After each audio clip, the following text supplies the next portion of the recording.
Hello everyone, welcome to the YouTube channel. जैसे आप देख पा रहे हैं, हम पहला चैप्टर आज 11th का some basic concept of chemistry start करेंगे।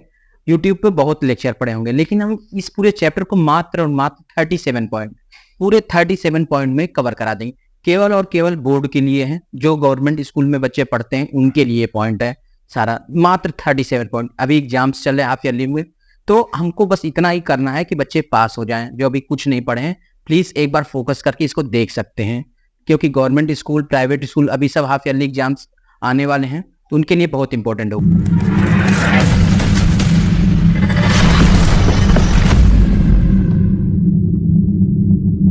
चलिए स्टार्ट करते हैं अपना फर्स्ट पॉइंट से। Some important points and terms of the chapter. जैसे पहला है, anything which has mass and occupy space is called matter. आप लोग सब जानते हैं कि मैटर किसे कहते हैं। मैटर जो कोई अगर मैटर केवल दो प्रॉपर्टी सिंपल कौन कौन सी, कि has mass and occupy space. Matter उसे हम कहेंगे जिसमें हम कहें कि जिस पे मास हो जिसके पास, एंड वो क्या करे, ऑक्यूपाई क्या करे, स्पेस, ऑक्यूपाई क्या करे, स्पेस। बस दो ही प्रॉपर्टी सब आप लोग जानते होंगे। सेकंड पॉइंट है, matter exist in three physical states, एक सॉलिड, लिक्विड एंड गैस। ये किस किस के बेस पे है, ये इंटरमॉलिक्यूलर फोर्स के बेस पे सॉलिड और लिक्विड और गैस को हम देख सकते हैं कि क्या इन बीच में डिफरेंस है। जैसे सॉलिड में क्या होते हैं, particle are held very close to each other in orderly fashion and there is not much freedom of the movement. In liquid the particles are close to each other but they can move around. However, in gas, the particles are far apart as compared to those present in solid, liquid and gas. मतलब क्या कि जो solid है intermolecular force सब ज्यादा, फिर उसके बाद लिक्विड है, फिर गैस में क्या है, इंटरमॉलिक्यूलर फोर्स ऑफ अट्रैक्शन। कुछ और प्रॉपर्टी देखते हैं। चौथा पॉइंट, सॉलिड है definite volume and definite shape. क्योंकि पार्टिकल्स जो होते हैं सॉलिड में बहुत पास पास होते हैं, जिसकी वजह से हम क्या जानते हैं कि सॉलिड का डेफिनेट वॉल्यूम होता है और डेफिनेट शेप होता है। लिक्विड और डेफिनेट वॉल्यूम, लिक्विड का वॉल्यूम तो डेफिनेट होता है लेकिन शेप नहीं। क्यों? अगर हम कहें किसी ग्लास और मिले 1 लीटर लिक्विड, या हम कहें 500 ml लिक्विड, और इसी को ट्रांसफर कर दे बाउल में, तो शेप ले लेगा। तो लिक्विड का वॉल्यूम तो सेम होगा लेकिन डेफिनेट शेप नहीं होगा। They take the shape of the container in which they are placed. वो जिस कंटेनर में वो रखा जाएगा लिक्विड, वो उसी का शेप ले लेगा। Gas neither have definite value nor definite shape. They completely occupy the container in which they are placed. अब मिक्सचर कंटेंट, अब मिक्सचर की बात आ रही है हमारे पास। यहाँ पे एक नेक्स्ट टर्म है मिक्सचर। मिक्सचर किसे कहते हैं हम देखेंगे। मिक्सचर क्या होते हैं, दे contain two or more substance present in it which are called component। अगर मान लेते हैं कि कोई मिक्सचर, इसमें दो चीज, मान ले ए सॉल्यूट मिला है, बी सॉल्वेंट, तो हम बोलेंगे A and B are the component. क्या बोलेंगे, A and B are the component. Mixture दो टाइप के होते हैं, एक होमोजीनियस मिक्सचर है, एक हेटेरोजीनियस। होमोजीनियस में क्या होता है, the component completely mix with each other and its composition is uniform. इतना बस याद रखना बच्चों। कोई होमोजीनियस मिक्सचर क्या होते हैं कि जो इसमें, जैसे मान लेते हैं ए सॉल्यूट है कोई और बी सॉल्वेंट है, तो मिलकर क्या बनाएगा हमारा सॉल्यूशन। तो होमोजीनियस सॉल्यूशन में पूरा सॉल्यूट, मान लेते सॉल्यूट ए है, पूरी तरह बी में क्या हो जाएगा, डिसॉल्व हो जाएगा। तो बनने वाले सॉल्यूशन को हम बोलेंगे होमोजीनियस। और होमोजीनियस सॉल्यूशन होगा तो उनका कंपोजिशन क्या होगा, सेम होगा। अगर हम कहें इसके example, sugar solution, air are the example of homogeneous. Next हम बात करें हेटेरोजीनियस की। In heterogeneous mixture the composition is not uniform. क्यों? मान लेते हैं ए सॉल्यूट लिए, बी सॉल्वेंट लिए, तो मान लेते हैं ए सॉल्यूट में हम ले लेते हैं, जैसे कि हम कहें कि जैसे मड ले लिया हम, या हम कहें कि इसका एग्जांपल और है, जैसे हम कहें कि इसको इसमें मिक्स, जैसे कि for example the mixture of salt and sugar, grain and pulses. अब इसमें क्या करें, अगर जो पल्सेस हैं, ग्रेन है, वो पूरी तरह डिसॉल्व तो नहीं होगा, तो क्या होगा, वो सेटल्ड आउट होंगे। जैसे ग्लास लिए, इसमें हेटेरोजीनियस सॉल्यूशन में जो सॉल्यूट के पार्टिकल्स होंगे वो क्या हो जाएंगे, यहाँ पे सेटल हो जाएंगे। क्या हो जाएंगे, सेटल हो जाएंगे, जिसकी वजह से पूरी तरह डिसॉल्व नहीं होगा। जब सॉल्यूट पूरी तरह डिसॉल्व नहीं होगा तो इनका कंपोजिशन यूनिफॉर्म नहीं होगा। Next point 11, the component of mixture can be separated by using physical method. कौन कौन से फिजिकल मेथड, जैसे hand picking, filtration, crystallization and distillation. These are the method क्या हम सेपरेट कर सकते हैं कंपोनेंट। प्योर सब्सटेंस की बात अब कर लेते हैं। Pure substance have characterized different from the mixture, they have fixed composition. जिस तरह मिक्सचर में कंपोजिशन फिक्स नहीं था, लेकिन प्योर सब्सटेंस में क्या है, मिक्सचर मिक्सचर में कंपोनेंट फिक्स है, जैसे copper, silver, gold, glucose are the example of the pure substance. Glucose contain carbon, hydrogen और ऑक्सीजन फिक्स्ड रेशियो। हमें पता है C6H12O6 ग्लूकोज का फॉर्मूला होता है। इसमें हम देखेंगे कि कार्बन 6 एटम, हाइड्रोजन के 12 और ऑक्सीजन के 6 एटम एक इक्वल रेशियो में कंबाइन है, इसलिए इसको कंसीडर करेंगे एज अ प्योर सब्सटेंस। क्या कंसीडर करेंगे एज ए प्योर सब्सटेंस? क्या कंसीडर करेंगे as a pure substance? Next हमारा है an element consists of only one types of particle. These particle may be atom or molecule. Sodium, hydrogen, oxygen. अच्छा, atoms क्या होते हैं हमें पता है। एटम्स क्या होता है? Smallest particle. क्या होते हैं? Smallest particle which can not be destructible, या हम कहें कि which can not be divisible, indivisible, या हम कहें कि अब एटम्स क्या हो? Smallest unit. अब जब दो सेम टाइप्स के एटम, मान लेते हैं इसके examples hydrogen, carbon, nitrogen are the example. अगर हम कहें कि दो मतलब सेम टाइप्स के, जैसे H2O2 N2, मतलब सेम टाइप्स के एटम कंबाइन होंगे तो क्या बोलेंगे इसको? These are called molecule. These are the called molecule. Next है hydrogen, nitrogen, oxygen gas consist of molecule in which two atom combined. हमने बताया सेम टाइप्स के एटम कंबाइन होंगे क्या बनेगा? मॉलिक्यूल। नेक्स्ट है हमारा 14th पॉइंट, व्हेन टू और मोर atom of the different element combine the molecule of the compound is obtained. जैसे हम कहें कि कंपाउंड किसे कहते हैं? व्हेन टू डिफरेंट एटम, जैसे वाटर, इसमें दो डिफरेंट टाइप्स के एटम है, एक हाइड्रोजन एक ऑक्सीजन, कंबाइन हुए, इसे क्या बोलेंगे? Compound in fixed ratio. 15th point है, ये एसआई यूनिट है हमारा, सिस्टम इंटरनेशनल बोलते हैं हमारे दिन। देखो यूनिट क्या होता है? सिंपल हम बोलेंगे भाई, पहचानने का तरीका। जैसे अगर हम कहें कि 15, अब हमको 15 तो पता नहीं चल पाएगा, सिंपली बोलेंगे नंबर। अगर हम इसी में लिख दें 15 सेंटीमीटर तो हम समझ जाएंगे दिया क्या है हमें? लेंथ। अगर हम कहें कि 15 kg तो हम क्या कहेंगे? मास दिया है। मतलब यूनिट क्या होती है? पहचानने का तरीका। बस सिंपल, कोई पूछे व्हाट इज यूनिट, बताने यूनिट पहचानने का तरीका कि कौन सी क्वांटिटी दी हुई है। अब यूनिट दो टाइप्स की होती है, एक फंडामेंटल, एक डिराइव्ड। सेकंड वाली डिराइव्ड हम बोल रहे हैं, मतलब जो फंडामेंटल से बनी हो। तो ओरिजिनल जो यूनिट होती है केवल फंडामेंटल वो यूनिट, उस 7 टाइप्स। कौन कौन सी? एक length, mass, time, electric current, thermodynamics, temperature, amount of substance and luminescence. मतलब there are only 7 types of fundamental unit. जैसे उसके लेंथ की unit, mass, kg, these are the unit के सिंबल्स, या हम कहेंगे कैसे रिप्रेजेंट करते हैं। अब जितनी भी अदर यूनिट होंगी इसके अलावा, these are the derived unit. जैसे हम कहें कि डेंसिटी, जैसे हम कहें डेंसिटी होता है मास पर यूनिट वॉल्यूम। मास की यूनिट हम ले लिए आपसे केजी, और वॉल्यूम की यूनिट ले लिए मीटर क्यूब। तो डेंसिटी की यूनिट आई केजी पर मीटर क्यूब। तो एक बात यहां समझ में आ गया, डेंसिटी क्या है? Derived unit. कहां से? फंडामेंटल क्वांटिटी उसमें यूज हो रही है, क्या? कौन सी? मास यूज हो रही है, इसलिए डिराइव्ड यूनिट में डेंसिटी एग्जांपल होगा। जबकि fundamental only 7 types of the fundamental units. Question हो सकता है what is the difference between fundamental unit and derived unit. Next point हमारा 16th, mass of the substance is the amount of matter present in it while weight of. अच्छा, मास और wait में अंतर क्या है समझना बच्चों? ओके, मास और वेट। मास क्या होता है? वो फिक्स्ड होता है। क्या होता है? मास क्या होता है? फिक्स्ड क्वांटिटी है। जबकि वेट क्या है? एक तरह से फोर्स है, वो वेरी करता है। रीजन क्या है? ग्रेविटी की वजह से। ये क्या होता है? Not constant. वॉल्यूम क्या होता है? वॉल्यूम है यूनिट लेंथ क्यूब, या हम इसी को बोले मीटर क्यूब। याद रखने को बहुत बात क्या है? 1 लीटर बराबर 1000 ml और 1000 सेंटीमीटर क्यूब बराबर 1 डेसीमीटर क्यूब। ये यूनिट कभी कभी आप लोग को क्लियर करना पड़ता है, हमको मतलब याद रखना पड़ता है। 18th, डेंसिटी बता दिए। डेंसिटी होता है मास पर यूनिट वॉल्यूम, यूनिट क्या होती है? केजी पर मीटर क्यूब। 19th है हमारे पास, देयर आर 3 कॉमन स्केल। सबको पता है डिग्री सेल्सियस, फ़ारेनहाइट, केल्विन, आप लोग 9-10 में पढ़े होंगे। एक रिलेशन बस याद रखिए, kelvin is equal to celsius plus 273.15। 22, अब साइंटिफिक नोटेशन। अब जैसे हम कहें कि बड़ी क्वांटिटी को एक छोटे तरीके से स्केल में रिप्रेजेंट करने का हम साइंटिफिक तरीका, जैसे हम कहें 3000, तो इसको सिंपल लिख सकते हैं 3 × 10 के पावर, जितना जीरो हो, 3 जीरो तो 3 × 10 पावर 3।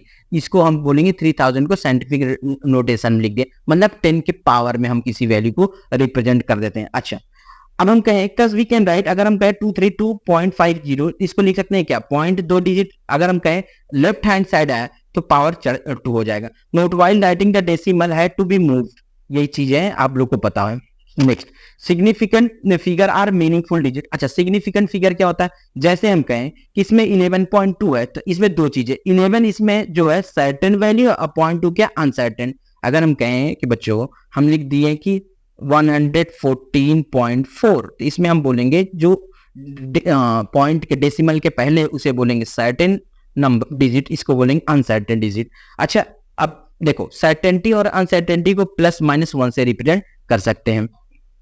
अब कुछ रूल्स होते हैं कि कैसे पता चलेगी इसमें कितने सिग्निफिकेंट फिगर है, कितने नॉन सिग्निफिकेंट। अगर हम लिखे 0.25 ml, अगर 0.25 तो इसमें लिखेंगे टू सिग्निफिकेंट फिगर। अगर हम इसको लिखे 0.002, तो पहले अगर जीरो आ जाए तो इसको जीरो को काउंट नहीं करेंगे, तो इसमें हम बोलेंगे ओनली टू सिग्निफिकेंट। लेकिन इसमें सिग्निफिकेंट डिजिट है, क्यों? इसमें नॉन डिजिट पहले है और एक नॉन डिजिट बाद में है, इसके बीच में, इसमें बोलेंगे फोर सिग्निफिकेंट फिगर। कितने?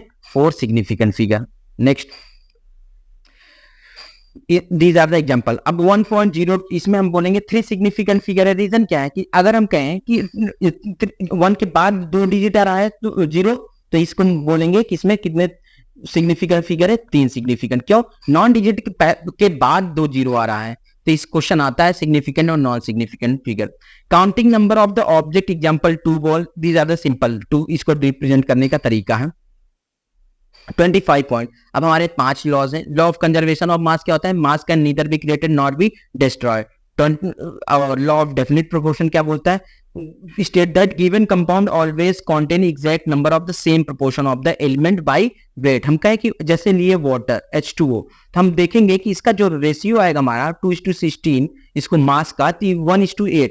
कहीं पे भी कोई भी वाटर, चाहे डिस्टिल्ड वाटर लो, प्योर वाटर लो, चाहे चीज, लेकिन उसमें हाइड्रोजन और ऑक्सीजन का मास 1:8 के ही रेशियो में आएगा। Is it clear? ठीक, तो इसे बोलते हैं law of definite proportion. Next है हमारा law of multiple proportion. State that if two element combine to form more than one compound, the masses of one, underline, masses of one element that combine with fixed masses of other element are the इस ratio. मान लेते हैं कि वो H2O, अगर हम कहें कि एक H2O है और एक H2O2 है पर ऑक्साइड, तो हम देखेंगे कि इसमें जो एक का रेशियो है, मान लेते हैं हाइड्रोजन का रेशियो फिक्स्ड है, और दूसरे के रेशियो किस नंबर में? होल नंबर के रेशियो। मतलब दो एलिमेंट से हम मोर देन वन कंपाउंड का फॉर्मेशन कर सकते हैं, और जो रेशियो होगा एक मास को फिक्स्ड करके दूसरे का करेंगे तो वो एक स्मॉल होल नंबर के रेशियो में आएगा। इसी को बोलते हैं लॉ मल्टीपल। मल्टीपल से मतलब समझ में आ रहा है कि दो एलिमेंट से मोर देन एक कंपाउंड बनेगा, इसीलिए ऐसे याद रखिएगा law of multiple proportion. Definite मतलब फिक्स्ड। नेक्स्ट 28 क्या? गैलिस्को लॉ बोलता है the law was given by Gay Lussac in 18। He observe that when gas combined or are produced in a chemical reaction, they do so